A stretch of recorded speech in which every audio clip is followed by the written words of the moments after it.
Good evening, Mr. Sharp. Thank you for your time. It's going to be a sharp talk. Are you ready? Absolutely. That's great.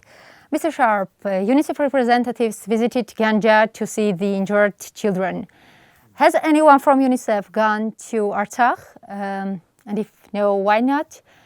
And is there any difference between the Armenian and the Azeri children?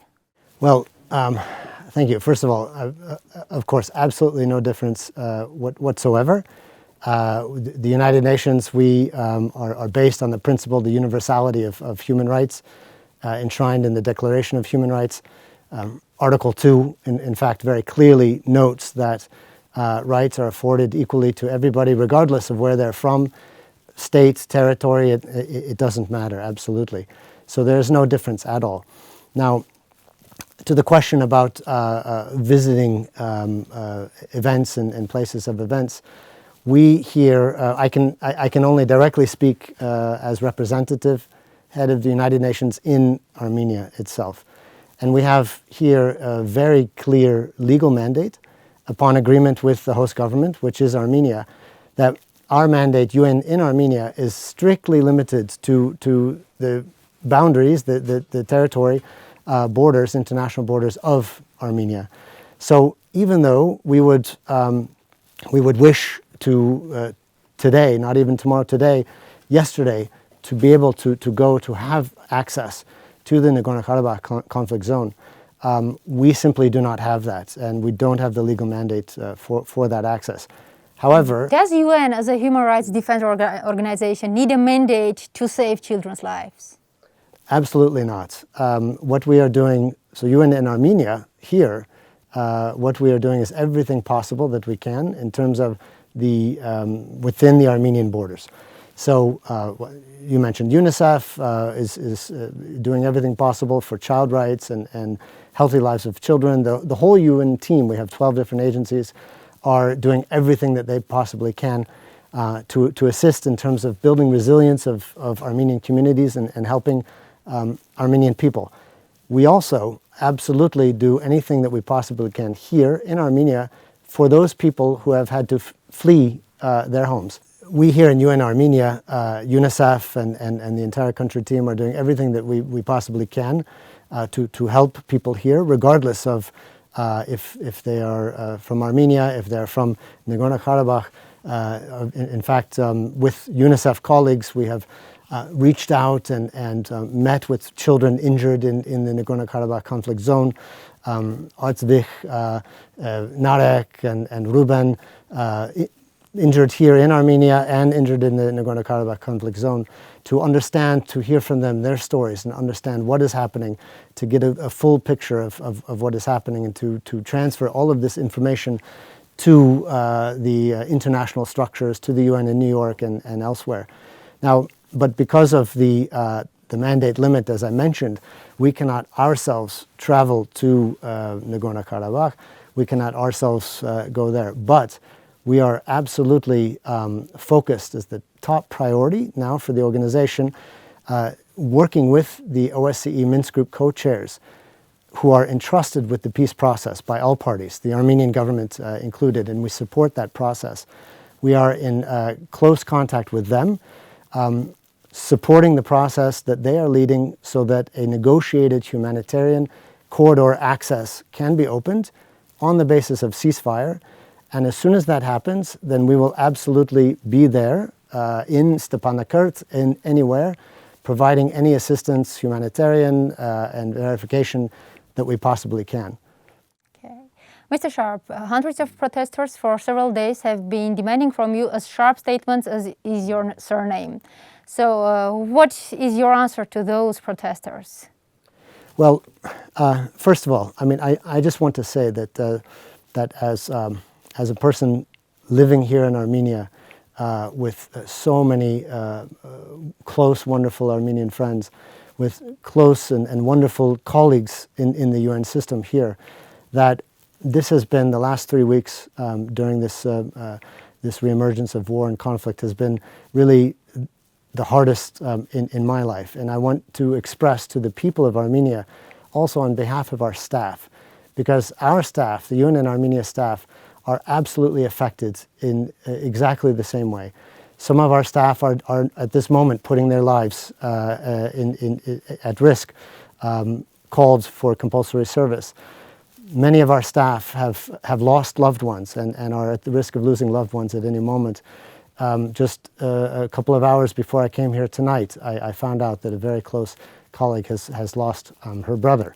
So we are all affected as deeply as those crowds. And we share the outrage that the people share.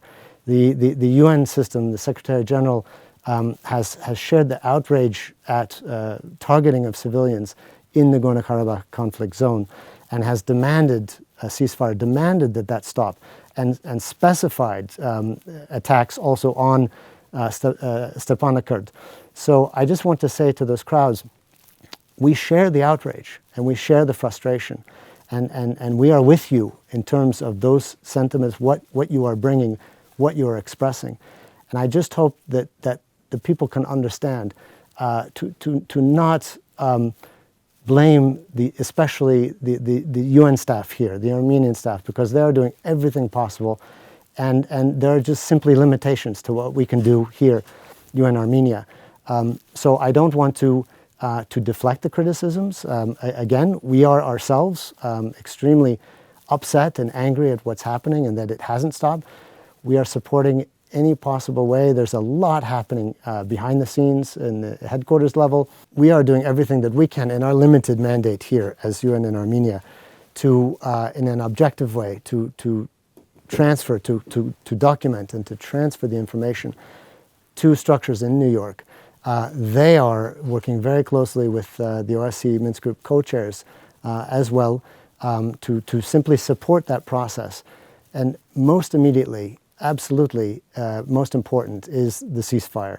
A lasting ceasefire, one with monitoring, with verification mechanisms, and that then will give the ability to open up the humanitarian corridor.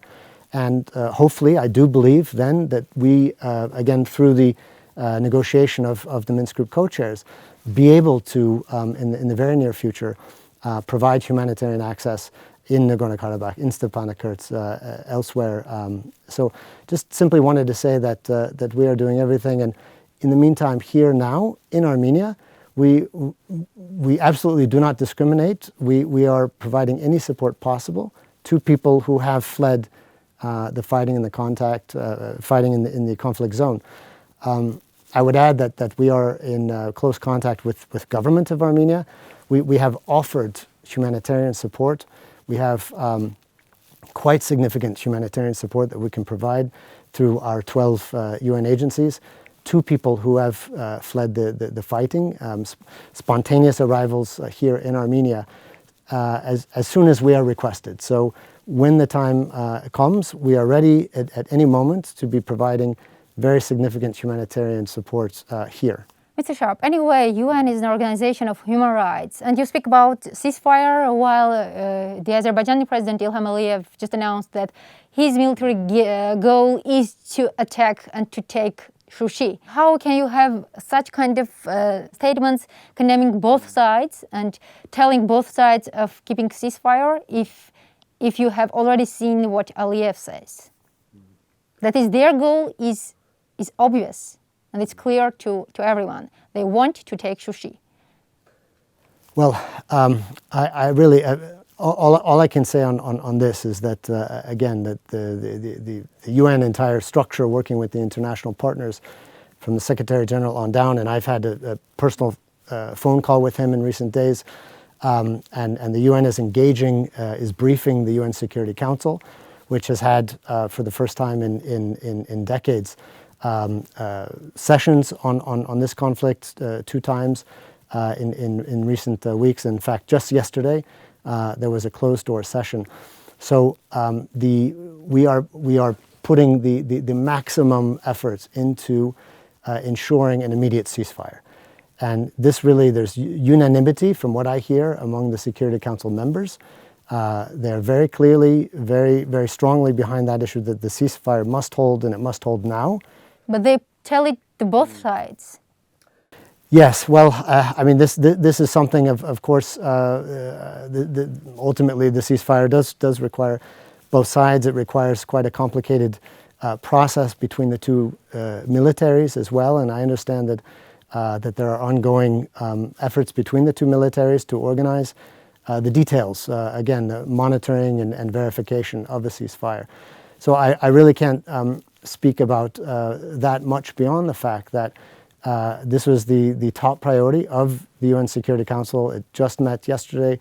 We expect a presidential statement from the Security Council coming possibly sometime today, and that is the unanimous position of the international community, and supporting the OSCE Minsk Group co-chairs as the trusted party to help negotiate this ceasefire, and to get the sides back to the peace negotiation table, which is so critical. And again, UN is the defender of human rights. Have you seen the video shortages of Hadrut war prisoners and civilians, just hostages? What statements do you have after it? Again, condemning the both sides? Well, all I can say is, again, it's not in our mandate, UN here in Armenia. We don't have the mandate really to take any actions, or so. Within our mandate here, the UN in Armenia resident coordinator and my colleagues UN in Armenia, we simply, again, even under the host agreement for the country here, we don't have any mandate or right or possibility really to be speaking on such issues. That's outside of our limitations. However, we are certainly engaging with structures here, with government, with authorities, with Ministry of Foreign Affairs, with the Ombudsman and Deputy Prime Minister and other structures here, to be sure that any information that is relevant provided here is transmitted to the appropriate structures in New York, and to ensure that there's unbiased and full information flowing. So we don't have any mandate on this here, but definitely I can assure you that the mechanisms in New York, the special rapporteurs, the special mechanisms on human rights, that they are well informed of the situation and of the events. And we believe that, I can add as well, I know that the Armenian government, Ministry of Foreign Affairs, the permanent representatives in New York, in Geneva, are working very hard, and I know they're in very close contact with all of the different international structures, with the UN as well in both New York and Geneva, and other bodies, and OSCE and Council of Europe, to ensure that any information that is relevant is getting into the right hands.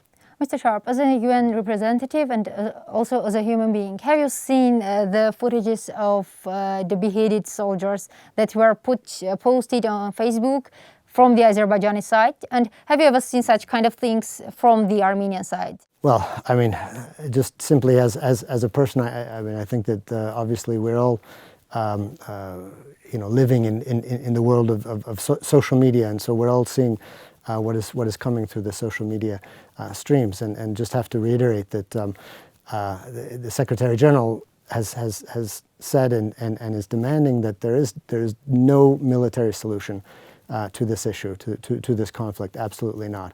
But they are demanding that from both sides. That's the problem. Demanding that from both sides. Well, they see obviously who is beheading war prisoners. All I can say is, I mean, first of all, any violations of Geneva Conventions and treatment of prisoners of war are absolutely unacceptable. And again, this information, any information that becomes available is shared with those structures in the system who have a mandate to investigate, to report on such issues. This is, of course, beyond our mandate here of UN in Armenia, but it's absolutely critical. We have the ceasefire, and there is no military solution, and all of these violations, whatever violations are happening in the conflict zone, have to stop absolutely. concerned, very concerned, deeply concerned, strongly concerned. These are words we see all the statements of the international community. So aren't you afraid that these kind of statements will cause the lack of your authority in the world? Again, as I've said, I mean, we as individuals, as humans here, the UN in Armenia, are absolutely condemn all of the events that are happening, the violations of ceasefire. We're outraged by the targeting of civilian infrastructure in the Nagorno-Karabakh conflict zone. This is absolutely unacceptable. So I think that the point is we're not, certainly there is diplomatic language, I think that we're all used to, and that diplomatic language is not something that, probably is going to go away. But I can absolutely assure you that behind that diplomatic language is the extreme outrage and the extreme upset at any violations, any targeting of civilians, any violations of international humanitarian law, and that there is a lot happening behind the scenes that doesn't get conveyed by the diplomatic language always, to try to bring this fighting to an end as soon as possible, to open up humanitarian access, humanitarian corridor access to Nagorno-Karabakh, including, of course, Stepanakert, and to really get back to the peace table as quickly as possible under the leadership, under the guidance, the facilitation of the OSCE Minsk Group co-chairs. Mr. Sharp, do you have any kind of message to those who demand justice and to blame somehow UN and the international community for these kind of statements? Again, I think my first message would be that that we understand absolutely where the frustration is coming from. Again, we share those emotions. We share the outrage. So fully understand where that is coming from. And, as a person and as an organization, we fully agree that the international community should be accountable. All organizations should be accountable. All I can say is that, well, let me just say two things. First of all, I wish to reiterate that a lot is happening behind the scenes. It's not visible, and I fully agree it's not enough. Until we see a ceasefire that holds, and until we see the humanitarian access opening up, it's not enough, and absolutely agree with that. But everything within our powers is being done. Of course, it's not, the United Nations is not the kind of all-powerful organization in this case. UN has no army. There's this sort of thing, and that's why the OSCE Minsk Group co-chairs process and leadership in this is so critically important to help find this way, and trusted by all the parties, including the Armenian government. Secondly, I would just again appeal to the people not to focus their anger and upset, which is very, very understandable and justifiable and shared by us. Not to focus that especially on our staff, our Armenian staff here, because they are trying every day to help people, whether it's children or it's farmers or it's the environment or it's the healthcare. And we are doing so much actually to help build the resilience. We've been working with government fighting the COVID pandemic actually for months now, supporting the healthcare infrastructure, working with Ministry of Labor and Social Affairs, government, to help people get through this very, very tough time. A lot of that work that we're doing now actually translates directly to helping people get through tough times that are happening now here in Armenia. People who are coming here, spontaneous arrivals, and families as well who are affected. And then finally, again, we are ready, once we have offered to government to launch a humanitarian support program for all people who have had to leave their homes, who have had to flee the violence. We're ready to do that as soon as we are asked. And in the end, has United Nations ever stopped or prevented a genocide? It's of course that's a tough question. I'm not sure that I could answer in terms of an affirmative, because of course A genocide is something that has a terrible disgrace that we have witnessed in our lifetimes, and it is something that is absolutely a priority of the United Nations to prevent. Absolutely, and I would have I wish to point out that the Armenian government actually has been played a leadership role in the United Nations to help strengthen the genocide prevention, to strengthen the Convention on Prevention and Punishment of the Crime of Genocide, to create awareness around that as a real threat in the world as well. So I think this is an area where the Armenian government has been one of the leaders within the UN system to make sure that we have the systems in place to the early warning systems and the monitoring systems and the ability to respond and react. Thank you, Mr. Sharp. Thank you.